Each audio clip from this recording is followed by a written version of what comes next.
Hello everyone, आज मैं आपके साथ डीप नेक ब्लाउज की कटिंग शेयर करने वाली हूँ।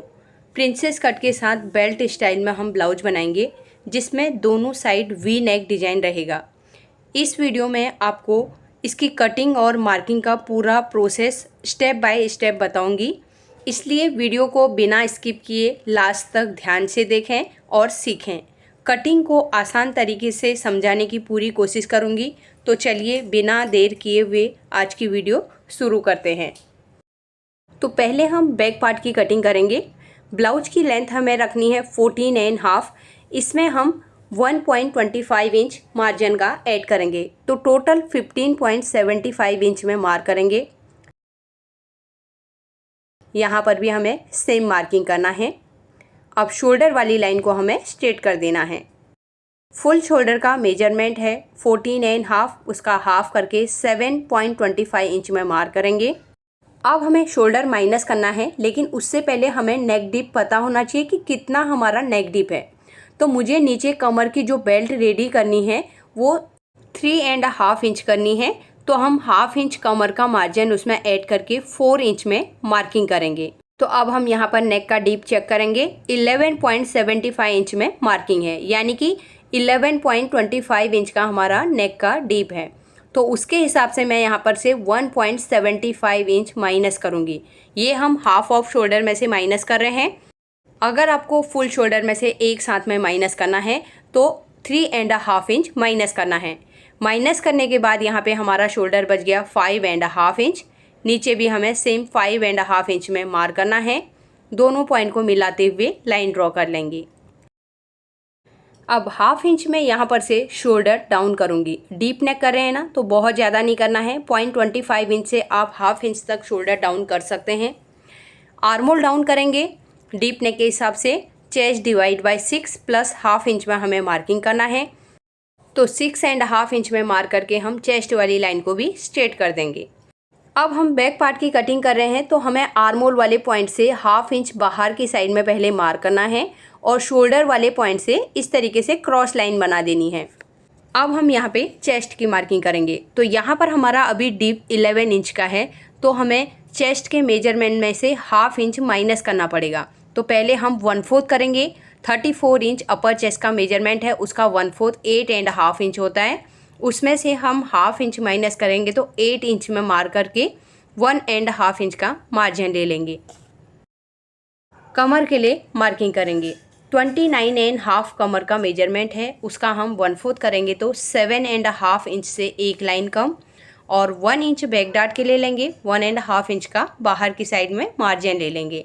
चेस्ट वाले पॉइंट को वेस्ट वाले पॉइंट से मिलाएंगे। बाहर की साइड में जो मार्जिन लिया है इसे भी ड्रॉ कर लेंगे। अब हमें आर्मोल का शेप लगाना है। तो पहले हमारी आर्मोल की जितनी लेंथ है उसका हम हाफ करके सेंटर में मार्क करेंगे और फ्रेंच कर्व की हेल्प से हम यहाँ पे आर्मोल का शेप ड्रॉ करेंगे। तो इसे हमें चेस्ट का जो पॉइंट है उससे मिला देना है। अब हम आर्मोल का मेजरमेंट चेक करेंगे। तो हाफ इंच शोल्डर का मार्जिन छोड़ते हुए हम लाइन के ऊपर चेक करेंगे। तो ये हमारा बॉडी का जो हमने आर्मोल का मेजरमेंट लिया था उसका हाफ आना चाहिए। और हमें लूजिंग के साथ में करना है, तो हाफ इंच हम शोल्डर की साइड का भी छोड़ेंगे और हाफ इंच आर्मोल वाली साइड का भी मेजरमेंट छोड़ेंगे। तो लूजिंग के साथ में आर्मोल का मेजरमेंट आ जाएगा। तो यहाँ पर मेरा परफेक्ट मेजरमेंट आ गया है। बैक डार्ट के लिए मार्किंग करेंगे। 4 इंच में हम विड्थ लगाएंगे। साइड से हाफ इंच में मार्क कर लेंगे। डार्ट की लेंथ लेंगे 4.5 इंच की। अब हम यहाँ पर डार्ट का शेप ड्रॉ कर लेंगे। अब यहाँ पर हमारा डीप नेक ब्लाउज है, इसके लिए हम कमर वाली साइड से हाफ इंच ऊपर की साइड में माइनस कर देंगे। रेडी शोल्डर 2 इंच का है, तो हम 3 इंच में मार्किंग करेंगे। और अब यहाँ पर हमारा नेक का विड्थ बच गया 2.5 इंच। अगर नेक में हमें फ्यूजिंग पेपर लगाना है तो फिर हम नेक वाली साइड का हाफ इंच का मार्जिन नहीं रखेंगे, डायरेक्ट हम नेक कैनवास के ऊपर फिक्स कटिंग करेंगे, तब हमारी नेक की विड्थ 3 इंच की हो जाएगी। अगर पाइपिंग वगैरह अटैच करनी है तो फिर इसी तरीके से मार्किंग करना है। तो यहाँ पर अगर आप फ्यूजिंग पेपर लगा रहे हैं तो कैसे मार्किंग करेंगे, इस तरीके से नेक वाली साइड से हाफ इंच और विड्थ को बढ़ा लेंगे। तो यहाँ पे अभी नेक विड्थ कितना हो गया 3 इंच। तो मैं मार्किंग अभी आप लोगों को नेक कैनवास के हिसाब से बता रही हूँ। अगर हम पाइपिंग अटैच करेंगे तो 1/2 इंच अंदर से मार्जिन ले लेंगे। तो 3 इंच नेक का विड्थ ऊपर की साइड में है, नीचे भी हम 3 इंच में ही मार्क करेंगे और इस तरीके से लाइन ड्रॉ करेंगे और एक बॉक्स बना लेंगे। तो यहाँ पे मुझे वी शेप बनाना है, तो हम फ्रेंच कर्व लेंगे, इससे परफेक्ट वी शेप बन जाता है। तो इस तरीके से रखते हुए मैं शेप लगा लूँगी। अब यहाँ पर अगर आपको स्ट्रेट करना है तो आप हल्का सा 0.25 इंच नेक वाली साइड से नीचे की साइड में लेके स्ट्रेट भी कर सकते हैं। अब हम आर्मोल के पॉइंट पे आएंगे, 1/2 इंच नीचे की साइड में मार्क करेंगे और यहाँ से इस तरीके से आर्मोल वाले पॉइंट में ही मिला देंगे। तो यहाँ पर हमारे बैक पार्ट की मार्किंग कंप्लीट हो गई है। अब हम इसकी कटिंग करेंगे। तो यहाँ पर मैं अभी ऊपर वाली लाइन में ही कट करूँगी और आर्मोल का जो शेप हमने ऊपर मार्क किया हुआ है उसके ऊपर कट करेंगे। एक बार फ्रंट पार्ट की कटिंग करेंगे, उसके बाद ही हम नीचे वाली शेप को मैच करके कटिंग करेंगे। नीचे का हम एक्स्ट्रा फैब्रिक भी कट करेंगे। तो एक बार मैं लेंथ भी चेक करके दिखाती हूँ। 1/2 इंच शोल्डर का मार्जिन छोड़ने के बाद हमारा 14.5 परफेक्ट रेडी आ जाएगा। तो मैं लाइन के ऊपर ही कटिंग कर लूँगी। कमर वाली साइड में मैंने जो ऊपर की साइड माइनस किया हुआ है उसके ऊपर हमें कट करना है। तो ये हमारा बैक पार्ट कट हो गया है। अब हमें फ्रंट पार्ट की कटिंग करनी है। तो फ्रंट पार्ट में पेपर के ऊपर ही आप लोगों को बताऊँगी। तो ऊपर की साइड में मैंने एक लाइन ड्रॉ करके रखी है जो हमारी शोल्डर की लाइन है। लेंथ के लिए मार्किंग करेंगे। तो शोल्डर में हम मेजर टेप को रखेंगे। 14.5 हमने बैक साइड में रखा था, तो फ्रंट में हमें एक साथ में मैं बता रही हूँ आपको 2 इंच एक्स्ट्रा लेना है। जितनी भी आपकी बैक साइड की लेंथ है उसमें फ्रंट के लिए आपको 2 इंच एक्स्ट्रा ले लेना है। तो 14.5 था, तो यहाँ पे मैं 16.5 में मार्किंग करूँगी। यहाँ पे भी हम सेम 16.5 में मार्किंग करेंगे। तो यहाँ पर कैमरा ऑफ रहने की वजह से इतना मार्किंग में आप लोगों को नहीं दिखा पाई। इसके लिए मैं एक बार फिर से यहाँ पे क्लियर करती हूँ। 14.5 शोल्डर का मेजरमेंट है, उसका हाफ करके 7.25 इंच में मार्क किया। तो फ्रंट साइड के नेक डीप के हिसाब से मैंने हाफ ऑफ शोल्डर में से 1.25 इंच माइनस किया है। माइनस करने के बाद हमारा शोल्डर का मेजरमेंट बच गया 6 इंच और यहाँ से मैंने 0.75 इंच नीचे की साइड में डाउन किया हुआ है। आर्मोल डाउन करेंगे तो 0.75 इंच हमने जो शोल्डर डाउन किया था उससे नीचे मेजर टेप को रखते हुए हमें आर्मोल के लिए मार्किंग करनी है। 6.5 इंच में हम यहाँ पे मार्क करेंगे। तो फॉर्मूला मैंने बैक पार्ट में बताया है, सेम तरीके से हमें फ्रंट पार्ट में भी करना है। अब हमें फ्रंट आर्मोल का शेप लगाना है।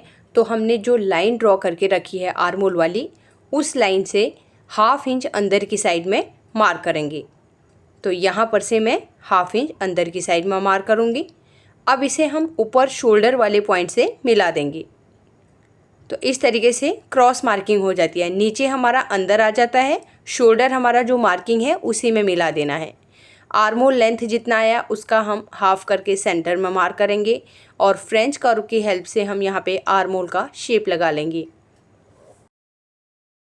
रेडी शोल्डर हमें 2 इंच रखना है, तो उसमें हम 1/2 इंच का ही मार्जिन ऐड करेंगे, क्योंकि मैं यहाँ पे नेक कैनवास लगाने के हिसाब से जैसे मैंने बैक पार्ट में किया था फ्रंट में भी हम सेम रखेंगे।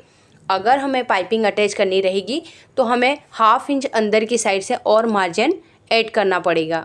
तो अभी मैंने केवल आर्मोल वाली साइड का ही 1/2 इंच का मार्जिन ऐड किया हुआ है। फ्रंट नेक डीप के लिए मार्किंग करेंगे। 7 इंच का लेंथ रखना है, तो 1/2 इंच शोल्डर का ऐड करके 7.5 इंच में मार्क करके यहाँ पे एक बॉक्स बनाएंगे। अब हमें यहाँ पे वी का शेप बनाना है, तो मैं स्केल से बनाऊंगी क्योंकि डीप भी है और ब्रॉड भी बहुत ज़्यादा है ऊपर की साइड से। तो मैं स्केल से हल्का सा पहले शेप ड्रॉ करूँगी जिससे कि नेक हमारा बहुत ज़्यादा फैलेगा नहीं, और ऊपर वाली साइड से फ्रेंच कर्व से ही शेप लगाएंगे। तो मुझे यहाँ पे 2 इंच का ही रेडी शोल्डर रखना था, इसके लिए ऊपर की साइड से नेक आपको थोड़ा सा ज़्यादा ब्रॉड दिखाई दे रहा होगा। अगर आपको रेडी शोल्डर 2.25 इंच या 2.5 इंच रेडी करना है तो आप बढ़ा भी सकते हैं। अब हम चेस्ट की मार्किंग करेंगे। तो 34 इंच अपर चेस्ट का मेजरमेंट है, उसमें हम 2 इंच का लूजिंग देंगे तो 36 हुआ। 36 को 4 से डिवाइड करेंगे तो 9 इंच में हम यहाँ पे मार्क करेंगे। फ्रंट साइड में सभी साइज के हिसाब से आप 2 इंच का लूजिंग दे सकते हैं और 1.5 इंच बाहर की साइड में मार्जिन लेंगे। शोल्डर टू एपेक्स लेंथ के लिए मार्किंग करेंगे। 9.5 इंच लेंथ है, उसमें हाफ इंच ऐड करके 10 इंच में मार्किंग करेंगे। इस लाइन को हमें स्ट्रेट कर देना है। ये हमारी एपेक्स लाइन है, इसे आप फुल ब्रेस्ट की लाइन भी बोल सकते हैं। अब हम बेल्ट वाला ब्लाउज बना रहे हैं, तो जो हमने फुल ब्रेस्ट वाली लाइन बनाई है उससे नीचे हमें 3.5 इंच में मार्क करके इस लाइन को भी स्ट्रेट कर देना है। ये हमारी अंडर बस्ट वाली लाइन है। एपेक्स टू एपेक्स का मार्किंग करने के लिए हमें फुल ब्रेस्ट के मेजरमेंट को 10 से डिवाइड करना है। 36 इंच है, उसे 10 से डिवाइड करेंगे तो 3.6 आया। तो यहाँ पर 3.5 से एक लाइन आगे मार्क करेंगे। अब हमें कमर में मार्किंग करना है, तो यहाँ पर हमें जो हमारा ऊपर 3.6 आया था उसमें से हमें हाफ इंच माइनस करके मार्क करना है। तो 3.6 में से हम हाफ इंच माइनस करेंगे तो 3.1 आता है, यानी कि 3 इंच से एक लाइन ज़्यादा। एपेक्स वाले पॉइंट को नीचे वाले पॉइंट से मिलाते हुए लाइन ड्रॉ कर लेंगे। अब हमें यहाँ पे डार्ट लगाना है, तो 3 इंच का हम डार्ट लगाएंगे। 36 का साइज है और एपेक्स वाले पॉइंट को दूसरे वाले साइड के पॉइंट से भी लाइन ड्रॉ कर लेनी है। अब हमें इस लाइन को चेक करना है, इसका मेजरमेंट कितना है। तो 6.5 इंच आया, इसका हमें हाफ करके 3.25 इंच में मार्किंग करना है। अब 3.25 इंच का भी हम हाफ करेंगे तो 1.5 से एक लाइन ज़्यादा। नीचे भी हमें सेम 1.5 से एक लाइन ज़्यादा में मार्क करना है। सबसे नीचे वाले पॉइंट में हाफ इंच बाहर की साइड मार्क करेंगे, फिर उससे ऊपर वाले पॉइंट में आएंगे 0.25 इंच बाहर की साइड करेंगे, और सबसे ऊपर वाले पॉइंट में आएंगे तो यहाँ पर एक सूत से लेके 0.25 इंच तक हम बाहर आ सकते हैं। अब हम फ्रेंच कर्व लेंगे और यहाँ पे नीचे उल्टा रखेंगे और इस तरीके से हम नीचे को पहले मिलाएंगे और इसी पॉइंट को ऊपर की साइड में लेके आएंगे। फ्रेंच कर्व को सेंटर में रखेंगे, एपेक्स पॉइंट से हम इस लाइन में मिला देंगे। तो ये नीचे का शेप हमारा बन गया है। आप यहाँ पे नीचे का ही केवल डार्ट आपको दिखेगा। पहले हम आर्मोल का डार्ट लगा लेते हैं, उसके बाद इस शेप को हम ऊपर की साइड में कंप्लीट करेंगे। अब हमें मेजर टेप लेना है। जो हमने बाहर की साइड में लाइन ड्रॉ करी है ना, यहाँ से 1 इंच ऊपर मार्क करेंगे और डार्ट यहाँ पे हम लगाएंगे 1.5 इंच का। प्रिंसेस कट में आपको कमर में कितना डार्ट देना है या आर्मोल में कितना डार्ट देना है, मैंने 28 साइज से लेके 50 साइज तक एक चार्ट आप लोगों को शेयर किया हुआ है। अगर आप लोग ने उस वीडियो को नहीं देखा है तो उसमें आपको सभी साइज के हिसाब से कमर का डार्ट और आर्मोल में कितना डार्ट लगेगा वो मिल जाएगा। आप उस वीडियो को देख के भी अपने साइज के अकॉर्डिंग यहाँ पे डार्ट लगा सकते हैं। केवल आपको अपना साइज देखना है और डार्ट कितना लगाना है वो चीज़ देखना है, और आपको कमर में और आर्मोल में सेम डार्ट लगा लेना है। तो यहाँ पर मैंने जो सेंटर में डार्ट लगाया था उसके एक साइड में 0.75 इंच में मार्क किया, उसके दूसरे साइड भी मैंने 0.75 इंच में मार्क किया हुआ है। अब दोनों पॉइंट को मैंने एपेक्स वाले पॉइंट से मिलाते हुए आर्मोल का डार्ट यहाँ पे बना दिया है। लेकिन डार्ट का मार्किंग करने के बाद हमें इसकी लेंथ को भी चेक करना है। यहाँ पर आ रहा है 5.5 से एक लाइन कम, दूसरी साइड भी हमें सेम 5.5 से एक लाइन कम में मार्किंग करना है। अब नीचे की डार्ट की लेंथ को भी चेक करेंगे। 6 इंच आ रही है पहली वाली लाइन। अब दूसरी साइड की तरफ हम घुमाते हुए 6 इंच में ही मार्क करेंगे। फिर से हमें आर्मोल वाले पॉइंट में आना है। यहाँ पर हम 0.75 इंच नीचे की साइड में मार्क करेंगे और इस लाइन को हमें स्ट्रेट कर देना है। अब हमें यहाँ पे जो चेस्ट की पहले मार्किंग करी थी 9 इंच, तो नीचे हम मार्क कर लेंगे नीचे वाली लाइन में, क्योंकि ऊपर वाली लाइन हमारी कटिंग होके निकल जाएगी। और यहाँ पे फिर से एक नया आर्मोल हम ड्रॉ करेंगे। अब हमें कमर वाली साइड से भी लेंथ माइनस करना है, तो यहाँ पर से मैं हाफ इंच से एक लाइन ज़्यादा मार्क करूँगी और इस पॉइंट को हम नीचे हमने जो 6 इंच मार्किंग किया था ना उस पॉइंट से मिलाते हुए स्ट्रेट लाइन ड्रॉ करेंगे। ये हमारा नीचे से माइनस हो जाएगा। फ्रंट में हमें साइड वाली लेंथ को नीचे से या ऊपर से माइनस करना ज़रूरी है, तभी हमारी बैक पार्ट की साइड से हमारा मैच होगा। अब हम आएंगे यहाँ पे हमें 0.75 इंच का डार्ट लगाना है। एपेक्स पॉइंट से 1.25 इंच बाहर की साइड मार्क करेंगे और यहाँ पे डार्ट का शेप ड्रॉ करेंगे। तो ये 0.75 इंच ही करना है। अगर आपको करना है तो हाफ इंच भी कर सकते हैं, लेकिन 0.75 इंच से ज़्यादा नहीं करना है। ये सभी साइज में आप 0.75 इंच का ही डार्ट लगा सकते हैं। अब हमें कमर का मेजरमेंट चेक करना है। तो फर्स्ट वाला पैनल 3.1 है, उसे हम सेकेंड वाले पैनल में रखेंगे और 29.5 है, तो 7.5 से एक लाइन कम में हम मार्किंग करेंगे। और साइड में हमारा थोड़ा पेपर कम हो रहा है, तो यहाँ पे मैं पहले नीचे की लेंथ एक्स्ट्रा जो है वो कट करके अलग कर दूँगी और साइड में पेपर ज्वाइन कर लूँगी। चेस्ट वाले पॉइंट को हम वेस्ट वाले पॉइंट से ड्रॉ करेंगे और बाहर जो 1.5 इंच का मार्जिन लिया है उसे भी ड्रॉ कर लेंगे। अब हमें बेल्ट माइनस करनी है, तो यहाँ पर से हमें मेजरमेंट चेक करना है। तो यहाँ पर आ रहा है 2.5 इंच। हुक वाली साइड में भी हम यहाँ पे पहले 2.5 इंच में मार्क करेंगे, उसके बाद 1 इंच ऊपर की साइड में मार्किंग करेंगे। अब यहाँ पे थोड़ा सा पेपर मेरा क्रॉस हो गया है, तो हुक वाली साइड का आपको दिखाई नहीं दे रहा है, लेकिन थोड़ी देर में आप लोगों को मैं दिखाती हूँ। यहाँ पर मैं फ्रेंच कर्व से, जैसे हम बेल्ट के लिए शेप लगाते हैं, जैसे कटोरी वाले ब्लाउज के लिए, योग पट्टी के लिए लगाते हैं, वैसे ही इसमें भी लगाना है। अब दूसरी वाली साइड का भी हम चेक करेंगे। 2.5 इंच है, तो दूसरी साइड भी हमें 2.5 इंच में ही मार्क करना है और यहाँ से इन तीनों पॉइंट को मिलाते हुए लाइन ड्रॉ करेंगे। अब यहाँ पर मैं लाइन ड्रॉ करके आप लोगों को दिखाती हूँ कहाँ पर से हमें कटिंग करके निकालना पड़ेगा। ये हमारा आर्मोल का डार्ट है और ये हमारा नीचे प्रिंसेस कट का कमर का डार्ट है। इनको हम कटिंग करके निकालेंगे, तभी हमारे बॉडी शेप के हिसाब से ब्लाउज परफेक्ट तरीके से बैठेगा। लेंथ में से साइड में से हमारा ये पोर्शन कम करना पड़ता है और ऊपर वाली साइड में आर्मोल में से इतना हमें कटिंग करके निकाल देना है। शोल्डर में मैंने आप लोगों को नेक के हिसाब से पहले से ही मार्किंग करके बता के रखा है। 0.75 इंच हम डाउन करते हैं। तो यहाँ पर हमारे फ्रंट पार्ट की मार्किंग कंप्लीट हो गई है। अब हम इसकी कटिंग करेंगे। सबसे पहले हमें बेल्ट को अलग करना है। तो बेल्ट के भी हमारे 2 पीस होंगे, क्योंकि सेंटर में डार्ट लगा है तो डार्ट तो कटिंग हो जाएगा। ये हमारा बेल्ट का पहला पीस है। अब हम एपेक्स पॉइंट तक पहले कट करेंगे और डार्ट को हम यहाँ से कटिंग करके निकाल देंगे। जैसे हमने प्रिंसेस कट का शेप लगाया है वैसे ही शेप में कट करना है। ये हमारे नीचे की लेंथ कम हो गई और ऊपर से हम शोल्डर कट कर देंगे। आर्मोल वाली साइड का हम डार्ट को फोल्ड करने के बाद ही कट करेंगे। तो पहले मैं डार्ट को इस तरीके से फोल्ड करूंगी। डार्ट को फोल्ड कर देंगे तो आर्मोल हमारा एक साथ में कटिंग हो जाएगा, तो छोटा बड़ा आपका आर्मोल नहीं बनेगा। अब नीचे से हम लेंथ को कटिंग करेंगे और साइड में हमने जो 1.5 इंच का मार्जिन लिया हुआ है उसे रखते हुए कट करेंगे। आर्मोल के यहाँ पे भी हमने जो नीचे वाली लाइन ड्रॉ करके रखी है, इसी के हिसाब से हमें कटिंग करते हुए शोल्डर की साइड की तरफ कट कर देना है। तो यहाँ पर मैं लाइन के ऊपर ही कट करूँगी, जैसे मैंने फ्रंट आर्मोल के हिसाब से शेप लगाया था। तो यहाँ पर हमने आर्मोल की कटिंग तो कर ली है, लेकिन हमारे दोनों पैनल अभी एक साथ में अटैच हैं। दोनों को हमें अलग करना है। उससे पहले हमें साइड वाले पैनल के शेप को कंप्लीट करना है। अब मैं पैनल को थोड़ा सा हल्का घुमा लूँगी और यहाँ पर फ्रेंच कर्व को रखूँगी और नीचे जो हमने शेप ड्रॉ करके रखा है वहीं से मिलाते हुए आर्मोल की साइड की तरफ हम मार्क कर लेंगे। तो अब मैं सेंटर से दोनों पैनल को अलग कर दूंगी। तो लाइन जो हमने ड्रॉ करी है उसी के ऊपर कट करना है।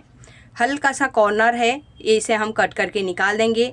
अब हमने नीचे बेल्ट को साइड वाले पैनल में से अलग नहीं किया है, तो इसे भी हम अलग कर देंगे। तो यहाँ पर हमारे बेल्ट वाले ब्लाउज की कटिंग हो गई है। अब मैं आपको स्लीव्स की कटिंग बताऊंगी, उसके बाद आप लोगों को मार्जिन इसमें कहाँ कहाँ पर ऐड करना है वो मैं आप लोगों को स्लीव्स कटिंग के बाद बताऊंगी। तो यहाँ पर मैंने स्लीव्स कटिंग के लिए कपड़े को फोल्ड करके रख लिया है। तो नीचे की साइड में 1/2 इंच का मार्जिन छोड़ के एक लाइन ड्रॉ करूँगी और 1/2 इंच ऊपर एक दूसरी लाइन ड्रॉ कर लेंगे। स्लीव की लेंथ के लिए मार्किंग करेंगे। 10.5 इंच मुझे लेंथ रखनी है, तो ऊपर का हम 1/2 इंच का मार्जिन ऐड करके 11 इंच में मार्क करेंगे। नीचे का मार्जिन हमने 1/2 इंच ड्रॉ करके रखा है। आर्मोल डाउन करेंगे 4 इंच में। अब दोनों लाइनों को हमें स्ट्रेट कर देना है। स्लीव्स का राउंड है 11 इंच, उसका हाफ करके 5.5 इंच में मार्क करेंगे और 1.25 इंच का मार्जिन ले लेंगे। अगर आप स्लीव्स में 1 इंच का मार्जिन लेना चाहते हैं तो 1 इंच का भी ले सकते हैं। अब हमें आर्मोल की मार्किंग करनी है, तो हम बैक पार्ट लेंगे। 1/2 इंच शोल्डर का मार्जिन छोड़ते हुए हम लाइन में चेक करेंगे 8 इंच हमारा आर्मोल आ रहा है। अब ये बॉडी का मेजरमेंट है, इसके लिए हम यहाँ पे 8 इंच में क्रॉस मार्किंग करेंगे और आगे की साइड में 1.5 इंच का मार्जिन लेंगे। क्योंकि हमने बॉडी में 1.5 इंच लिया था, इसके लिए आर्मोल के यहाँ पे हमें 1.5 इंच का ही लेना है। अब हमें आर्मोल वाली पॉइंट से इस तरीके से लाइन ड्रॉ करनी है। आर्मोल की पॉइंट से हम 2.75 इंच में पहले एक मार्किंग करेंगे, फिर यहाँ से हम 2.75 इंच में दूसरी मार्किंग करेंगे। नीचे वाली पॉइंट में हाफ इंच अंदर की साइड मार्क करेंगे और ऊपर वाले पॉइंट में हाफ इंच बाहर की साइड में मार्किंग करेंगे। अब यहाँ पर हमें आर्मोल का शेप देना है। फ्रेंच कर्व लेंगे और यहाँ पर से पहले हम नीचे की साइड में शेप लगाएंगे। अब इस शेप को हमें ऊपर की साइड में इस तरीके से मिला देना है। तो एक बार मैं यहाँ पर हाथ से ही शेप को ड्रॉ कर लेती हूँ। तो ये अंदर वाला हमारा फ्रंट आर्मोल है और बाहर की साइड में हम जो लगाएंगे ये हमारा बैक आर्मोल है। आर्मोल के पॉइंट को हम स्लीव्स के बॉटम वाले पॉइंट से मिलाएंगे। बाहर की साइड में 1.25 इंच का मार्जिन ले लेंगे। अब हम इसकी कटिंग करेंगे। नीचे की साइड में हाफ इंच क्रॉस फैब्रिक था, इसे हम कट करके निकाल देंगे। ऊपर से हम पहले बैक आर्मोल के हिसाब से हमने जो बाहर की साइड में लाइन ड्रॉ करके रखी है इसके ऊपर कटिंग करेंगे और साइड का भी हम एक्स्ट्रा फैब्रिक कटिंग कर लेंगे। तो ये हमारी स्लीव्स की कटिंग हो गई है। आर्मोल के यहाँ पे एक कट लगाएंगे। बैक साइड में हमें जॉइंट लगाना है, तो यहाँ पर से मैं जॉइंट कट करके रख लूँगी। एक बार हम जॉइंट लगाएंगे उसके बाद ही फ्रंट आर्मोल की कटिंग करेंगे। तो यहाँ पर मैंने अस्तर के ऊपर तीनों पीसेस को ड्रॉ करके रखा है। फर्स्ट वाला पैनल में मैंने देखिए हुक वाली साइड में भी मार्जिन ऐड किया हुआ है क्योंकि हमें फ्रंट में ओपन करना है। और यहाँ पे हमें नीचे की साइड में भी मार्जिन ऐड करना है, तो यहाँ पर मैं ऐड कर लूँगी। क्योंकि हमें बेल्ट अटैच करनी है तो ऊपर वाले पैनल का मार्जिन नीचे की साइड में ही रहेगा और बेल्ट वाले पैनल का मार्जिन हमारा ऊपर की साइड में रहेगा। और सेंटर में यहाँ पे मैंने मार्जिन ऐड किया है। शोल्डर या आर्मोल की साइड में कोई भी मार्जिन हमें ऐड करने की ज़रूरत नहीं है। तो नेक का शेप और डार्ट भी मैंने ड्रॉ करके रखा है। अब हम आएंगे साइड वाले पैनल में। साइड वाले पैनल में नीचे की साइड में और सेंटर में हमें प्रिंसेस कट के यहाँ पे मार्जिन ऐड करना है। अब मैं इसे हटा लूँगी।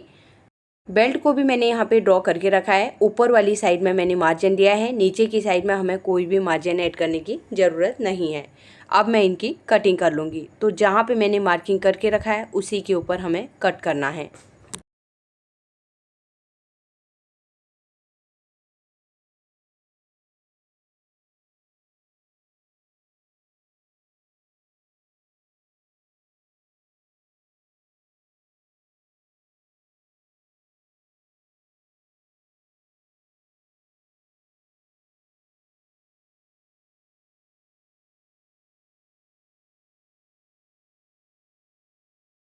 तो एक बार हम कमर का मेजरमेंट चेक करेंगे। हुक की साइड का मार्जिन छोड़ेंगे तो कमर का 1/4 प्लस 1.5 इंच हमारा मार्जिन रहना चाहिए। तो यहाँ पर हमारे सभी अस्तर के पीसेज की कटिंग हो गई है। मैं इनको मेन फैब्रिक के ऊपर रख के कटिंग कर लूँगी। अब हम इसकी स्टिचिंग करेंगे। तो सबसे पहले मैं आप लोगों को स्लीव्स में जॉइंट लगाना बताऊंगी। तो एक साइड में हमें जॉइंट लगाना है, तो आपको ध्यान रखना है कभी भी जॉइंट लगाना है तो बैक साइड की तरफ हमारा जॉइंट जाना चाहिए। तो हाफ इंच का मार्जिन लेते हुए मैं एक पट्टी को यहाँ पे अटैच कर लूँगी। सेम तरीके से दूसरे साइड के स्लीव्स में भी जॉइंट लगाएंगे। तो यहाँ पर आपको ध्यान रखना है जब भी आप जॉइंट लगाएंगे आपको केवल बैक साइड में ही जॉइंट लगाना है। अगर बहुत ज़्यादा कपड़ा कम है तब आप दोनों साइड में थोड़ा थोड़ा लगा सकते हैं, नहीं तो आपको बैक साइड की तरफ ही एक ही साइड में आपको जॉइंट लगाना है। तो जिस तरीके से मैंने बैक में दोनों साइड में हमारा जॉइंट लगाया लेकिन फ्रंट साइड में हमने जॉइंट नहीं लगाया हुआ है। अब ये दोनों साइड में मैंने जॉइंट लगा लिया है। हम इसके ऊपर रखेंगे दूसरे स्लीव्स को और यहाँ पे हमें इसे सेंटर से फोल्ड करना है। नीचे से बराबर तरीके से हम रखेंगे, सेंटर मिलाएंगे और जितना भी साइड में एक्स्ट्रा फैब्रिक है इसे हम कट कर लेंगे। आर्मोल के पॉइंट में एक कट लगाएंगे और साइड में भी हमारा जो एक्स्ट्रा फैब्रिक है इसे हम कटिंग करके निकाल देंगे। तो यहाँ पर हमारा ये अस्तर का स्लीव्स रेडी हो गया है। अब हमें इसे मेन फैब्रिक के साथ में अटैच करना है, लेकिन उससे पहले मैं ये फ्रंट आर्मोल की भी कटिंग कर लूँगी। तो मार्किंग जो हमने किया था उसी के ऊपर कट करना है और फ्रंट आर्मोल के यहाँ पे एक हल्का सा नोच लगा लेना है। दोनों स्लीव्स को ओपन करेंगे। ध्यान रखना है जॉइंट है तो दोनों एक साथ में आना चाहिए, जिस तरीके से मैंने अभी रखा। तो अब मैंने यहाँ पे मेन फैब्रिक इसके ऊपर रख लिया है। अब स्लीव्स में मुझे पाइपिंग भी अटैच करनी है और बॉर्डर भी अटैच करना है। तो पाइपिंग तो हमें पूरे ब्लाउज में लगाना है, लेकिन स्लीव्स में मैं पाइपिंग को कवरिंग कर रही हूँ तो मैंने यहाँ पे साइड से पट्टी को फोल्ड नहीं किया है। तो मैं अभी आप लोगों को दिखाती हूँ अगर आप कवरिंग करना चाहें तो किस तरीके से स्लीव्स में डोरी पाइपिंग को कवरिंग कर सकते हैं। डोरी पाइपिंग जो बनाया कट कर लिया है। इसमें से मैं जो हाफ इंच का एक्स्ट्रा फैब्रिक बाहर की साइड में है जिसे हम फोल्ड करते हैं दाब सिलाई के लिए, उसे हमें कटिंग करके निकाल देना है, क्योंकि इतना ज़्यादा हमें कवरिंग में डालने की ज़रूरत नहीं है। अब हमें यहाँ पे रखना है, 1/2 इंच का मार्जिन लेते हुए पाइपिंग को अटैच कर लेना है।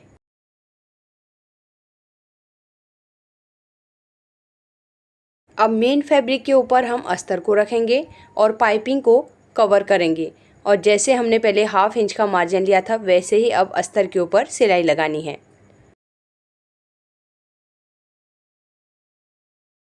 अब हमें अस्तर को पीछे की साइड में पलट देना है और किनारे में हम धार स्टिच लगाएंगे। आप इसे लब की सिलाई भी बोल सकते हैं। अब बॉर्डर अटैच करने से पहले मैं मेन फैब्रिक के साथ में अस्तर वाले पीस को किनारे किनारे से अटैच कर लूँगी। अब जितना भी एक्स्ट्रा फैब्रिक है उसे हम कटिंग करके निकाल देंगे। तो एक स्लीव्स यहाँ पे रेडी हो गया है। यहाँ पर कॉर्नर में हल्का सा जॉइंट लगाना है, तो मैं इस तरीके से जॉइंट लगा लूँगी और यहाँ पे किनारे में भी स्टिच लगा लेंगे। तो ये एक स्लीव्स हमारा रेडी हो गया है। अब इसके ऊपर हमें बॉर्डर को अटैच करना है। तो बॉर्डर को मैंने सेंटर से अलग करके 2 पीस कर लिए हैं। तो यहाँ पर मैं एक साइड से रखते हुए पहले बॉर्डर को अटैच करूँगी और एकदम किनारे में हमें सिलाई लगानी है। अब हमें ऊपर की साइड में भी किनारे में सिलाई लगानी है। तो ये हमारा एक स्लीव्स रेडी हो गया है। सेम तरीके से मैं दूसरे स्लीव्स को भी रेडी कर लूँगी। तो यहाँ पर मेरा दूसरा स्लीव्स भी रेडी हो गया है। अब हम दोनों स्लीव्स को साइड कर लेंगे। अब हमें लेना है फ्रंट के पीसेज।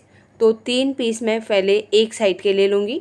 इसमें किनारे किनारे में अगर हमें 5 नंबर का स्टिच लगाना है तो हम मेन फैब्रिक और अस्तर को इस तरीके से फिक्स कर सकते हैं।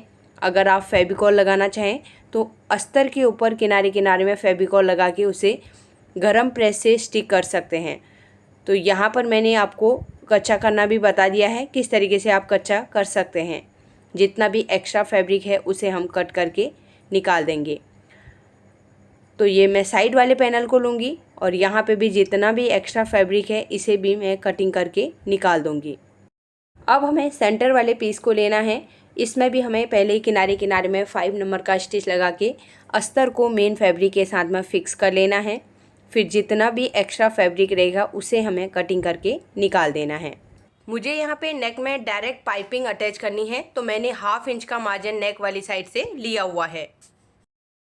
तो यहाँ पर मैंने प्रिंसेस कट के तीनों पीस रेडी कर लिए हैं। अब हमें इनको अटैच करना है। तो मैं सेंटर में पाइपिंग अटैच नहीं कर रही हूँ, डायरेक्ट स्टिच लगा रही हूँ।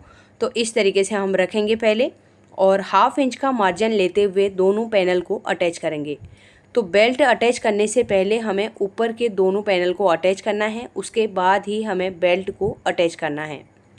तो हल्के हाथ से हमें घुमाना है। जैसे ही हमारा प्रिंसेस कट का राउंड शेप आता है वहाँ पे हमें हल्के हाथ से कपड़े को घुमाना है और मशीन भी हमें थोड़ा सा स्लो चलाना है, जिससे कि हमारा सेंटर में पॉइंट ना बने। तो देखिए अभी मैंने डार्ट नहीं लगाया है, किस तरीके से हमारा पफ दिखाई दे रहा है और अंदर की साइड में मैंने इंटरलॉक कर लिया है। अब मैं नीचे पहले बेल्ट को अटैच कर लूँगी। तो यहाँ पर मैं इस तरीके से रखूँगी और 1/2 इंच का मार्जिन लेते हुए बेल्ट को भी मैं ऊपर वाले पीस के साथ में अटैच कर लूँगी। अब हमने हुक वाली साइड में जो डार्ट लगाया था 0.75 इंच का, उसे हम फोल्ड करेंगे और यहाँ पर डार्ट में सिलाई लगाएंगे। तो जहाँ पे हमने मार्किंग करके रखा है उतना ही हमें सिलाई लगानी है। तो यहाँ पर अभी आप देख सकते हैं एक डार्ट लगाने से पफ में कितना फ़र्क आ गया है। साइड में जो एक्स्ट्रा फैब्रिक है उसे मैं कट कर लूँगी। सेम तरीके से दूसरे साइड का पीस भी मैंने रेडी कर लिया है। अब हम फ्रंट पार्ट को साइड करेंगे, बैक पार्ट लेंगे। बैक पार्ट में भी मैंने चारों तरफ से 5 नंबर का स्टिच लगा के एक्स्ट्रा फैब्रिक की कटिंग कर ली है। अब कमर में हमने जो 1/2 इंच का मार्जिन लिया है उसे फोल्ड करते हुए हम यहाँ पे डार्ट लगाएंगे। सेम तरीके से हमें दूसरी साइड के डार्ट को भी फोल्ड करना है। कमर की साइड से 1/2 इंच का मार्जिन लेते हुए ऊपर की साइड में क्रॉस कर लेंगे। तो ये दोनों डार्ट में हमारी सिलाई लग गई है। अब हमें कमर में पाइपिंग अटैच करनी है, तो यहाँ पर मैं दाब सिलाई दूँगी। तो यहाँ पे मैं कपड़े को कट नहीं कर रही हूँ, डायरेक्ट अटैच करूँगी, उसके बाद फोल्ड करूँगी। 1/2 इंच का मार्जिन लेते हुए मैं पाइपिंग को पूरे कमर में अटैच कर लूँगी। अब जो हाफ इंच की बाहर की साइड में पट्टी बची हुई थी उसे हम अंदर की साइड में फोल्ड करेंगे। केवल हमारा पाइपिंग बाहर दिखना चाहिए, लेकिन यहाँ पे मैंने अभी पहले से फोल्ड नहीं किया है तो मैं डायरेक्ट फोल्ड कर रही हूँ। अगर आप बिगिनर्स हैं तो पहले ही पाइपिंग की पट्टी को फोल्ड कर लीजिए, उसके बाद आप ब्लाउज के ऊपर अटैच कीजिए। अगर आप इस तरीके से कर सकते हैं, पट्टी को अंदर की साइड में फोल्ड करना है और एक समान हमें पट्टी रेडी करनी है। तो किनारे किनारे में हम सिलाई लगाते हुए पूरी पट्टी को फोल्ड करते हुए बाहर की साइड में सिलाई को निकाल देंगे। तो कमर में मैंने पाइपिंग को अटैच कर लिया है। अब हमें फ्रंट पार्ट और बैक पार्ट के शोल्डर्स को अटैच करना है। हाफ इंच का मार्जिन लेते हुए हम शोल्डर में सिलाई लगा लेंगे। ऊपर किनारे में भी हमें सिलाई लगाना है। अगर इंटरलॉक करना चाहते हैं तो आप इंटरलॉक भी कर सकते हैं। सेम तरीके से मैं दूसरे साइड के शोल्डर को भी हाफ इंच का मार्जिन लेते हुए सिलाई लगा लूँगी। अब हमें नेक में भी पाइपिंग को अटैच करना है, तो मैंने पूरी पाइपिंग को रेडी करके रखा है। यहाँ पे हम डायरेक्ट पट्टी को फोल्ड नहीं करेंगे, पहले ही पट्टी को फोल्ड करना है, उसके बाद हम नेक में दाब सिलाई देंगे। तो एक साइड से मैं पाइपिंग को अटैच करते हुए पूरे नेक में पाइपिंग को अटैच कर लूँगी।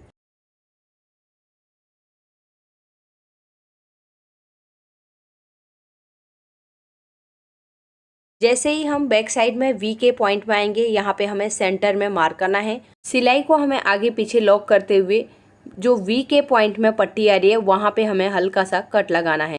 पाइपिंग को हमें दूसरी साइड की तरफ घुमाना है और यहाँ पे भी हमें हाफ इंच का मार्जिन लेते हुए पाइपिंग को पूरे नेक में अटैच कर लेंगे। पाइपिंग को हम फ्रंट साइड के नेक में लेके आएंगे और यहाँ पर हम लास्ट में एक्स्ट्रा पाइपिंग कट करते हुए बाहर की साइड सिलाई को निकाल देंगे। अब हम जितना भी पाइपिंग के पीछे जो अस्तर का एक्स्ट्रा फैब्रिक है उसे हम कट कर लेंगे। अगर हम इसे कट नहीं करेंगे तो दाब सिलाई देने के बाद ये कपड़ा बाहर की साइड में निकल जाएगा। इसके लिए इसे कट करना ज़रूरी है। तो जैसे ही वी के पॉइंट में आएंगे वहाँ पे हमें कट लगाना है। अब दूसरी साइड की तरफ भी हमें एक्स्ट्रा फैब्रिक को कट कर लेना है। अब हमें पाइपिंग की पट्टी को पीछे की साइड में पलटना है और सीधी वाली साइड से हमें दाब सिलाई देनी है।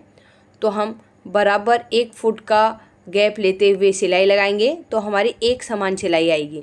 वी के पॉइंट में आने के बाद हमें फुट को उठा के ही दूसरी साइड की तरफ घुमाना है और यहाँ पे हम दाब सिलाई लगाते हुए फ्रंट साइड के नेक की तरफ निकाल देंगे।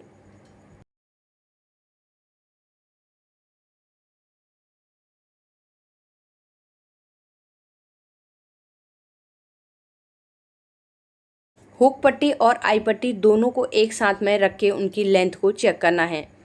तो इस तरीके से हम रखेंगे और लेंथ बराबर हमारी यहाँ पे है। पहले हम हुक पट्टी रेडी करेंगे। तो यहाँ पर मैं सीधी साइड की तरफ से पट्टी को रखूँगी और हाफ इंच का मार्जिन लेते हुए अटैच करूँगी। पट्टी को बाहर की साइड ओपन करेंगे, किनारे में धार स्टिच लगाएंगे। पट्टी को हमें पीछे साइड की तरफ पलटना है। पहले नीचे वाली साइड का हाफ इंच फोल्ड करेंगे, फिर 1 इंच हम पट्टी फोल्ड करेंगे, फिर से हमें 1 इंच पट्टी को फोल्ड करना है। इसके बाद लास्ट बार जो हमारी पट्टी बची है उसे हमें ब्लाउज के ऊपर चढ़ा देना है। जो हमारी हुक पट्टी रहती है वो ब्लाउज के ऊपर हमारी सिलाई आती है और आई पट्टी हमारी बाहर की साइड में बढ़ती है। तो यहाँ पर हमें पट्टी को बराबर तरीके से फोल्ड करते हुए किनारे किनारे में सिलाई लगा लेना है। नेक वाली साइड में भी जितना एक्स्ट्रा पट्टी है उसे हम अंदर की साइड में फोल्ड करेंगे। अगर बहुत ज़्यादा है तो हमें कट कर लेना है। हाफ इंच से लेके 0.75 इंच तक अंदर की साइड में हमारी पट्टी रहनी चाहिए। अब हम सिलाई को बाहर की साइड में लॉक करते हुए निकाल देंगे। तो यहाँ पर हमारी हुक पट्टी आप देख सकते हैं। अब हमें आई पट्टी रेडी करनी है। तो मेन फैब्रिक और अस्तर दोनों को एक साथ में मैंने अटैच कर लिया है। अब इसे ब्लाउज के साथ में रखेंगे, हाफ इंच का मार्जिन लेते हुए पट्टी को अटैच करेंगे। अब हमें नीचे की साइड से हाफ इंच का जो फैब्रिक छोड़ा था उसे पहले फोल्ड करना है, फिर साइड से हम 1 इंच फोल्ड करेंगे या हाफ इंच भी फोल्ड कर सकते हैं और उसे हमें पट्टी के ऊपर चढ़ा देना है। अब सीधे साइड की तरफ पलटेंगे और किनारे में हमें सिलाई लगानी है। नेक वाली साइड में अगर एक्स्ट्रा फैब्रिक है तो उसे हमें कटिंग करके निकाल देना है। नेक वाले पॉइंट में आने के बाद हमें सिलाई को लॉक करना है, तभी बाहर की साइड में निकालना है। 1 फुट का गैप देते हुए एक दूसरी सिलाई लगाएंगे। अब हमें हुक पट्टी को आई पट्टी के ऊपर रख के चेक करना है। तो देखिए दोनों की लेंथ बराबर है। अब हमें शोल्डर्स को ओपन करना है। स्लीव्स हम अटैच करेंगे। स्लीव्स अटैच करने के टाइम पे ध्यान देना चाहिए हमारा front arm hole front side में जाना चाहिए और back arm hole back side की तरफ। कई बार हम गलती से बैक को फ्रंट की साइड भी कर देते हैं। तो यहाँ पर मैंने दोनों के सेंटर को मिला के हल्की सी सिलाई लगा ली है। अब मैं एक साइड से स्लीव्स को अटैच करना स्टार्ट करूँगी। 1/2 इंच का मार्जिन लेते हुए हम स्लीव्स को अटैच करेंगे। अगर आप बिगनर्स हैं तो इसी तरीके से पहले दोनों के सेंटर को मिला के हल्की सी सेंटर में सिलाई लगा लीजिए और फिर उसके बाद हम एक साइड से स्लीव्स को अटैच कर सकते हैं। स्लीव्स अटैच करने के टाइम पे हमें खींचना नहीं है। कई बार हम लोग खींच देते हैं, कुछ छोटा बड़ा हो जाता है तो फिर उसमें खिंचाव जैसा दिखाई देता है। इसके लिए खींचेंगे तो फिर आपके जो हल्की हल्की लाइनें आती हैं कपड़े की, रिंकल्स वगैरह जो दिखाई देते हैं, फिर वो दिखाई देने लगेंगे। अगर आप ब्लाउज के बैक पार्ट के आर्मोल के हिसाब से स्लीव्स के आर्मोल की कटिंग करेंगे तो आपको बिल्कुल भी स्लीव्स छोटा बड़ा नहीं होगा। एक स्लीव्स मैंने यहाँ पे अटैच कर लिया है। अभी अंदर के साइड में इंटरलॉक कर लूँगी। सेम तरीके से मैं दूसरे साइड के स्लीव्स को भी अटैच कर लूँगी।